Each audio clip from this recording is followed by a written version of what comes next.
పన్నీర్ టిక్కా మసాలా చూస్తుంటేనే నోరు ఊరిపోతుంది కదండి. నిజంగానే ఈ కర్రీ చాలా యమ్మీగా ఉంటుంది.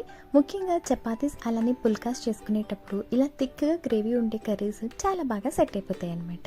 మరి ఈ పన్నీర్ టిక్కా మసాలాని ప్రిపేర్ చేసుకోవడానికి ముందుగా మనం పన్నీర్ని మ్యారినేట్ చేసుకోవాల్సి ఉంటుంది. దీనికోసం ఒక ప్లేట్ లేదా బౌల్ తీసుకొని అందులో 1 స్పూన్ కారం, ఉప్పు, కొంచెం పసుపు, అల్లం వెల్లుల్లి పేస్ట్, జీలకర్ర ధనియాల పొడి, ఒక పావు కప్పు పెరుగు, అలానే 1 స్పూన్ శనగపిండిని కూడా వేసేసుకొని బాగా మిక్స్ చేసుకోవాలి. ఇప్పుడు కట్ చేసుకున్న పన్నీర్ పీసెస్ని వేసి ఈ మసాలా అంతా పీసెస్కి పట్టేలాగా బాగా మిక్స్ చేసి ఒక ½ అన్ అవర్ పక్కన మ్యారినేట్ చేసుకోండి.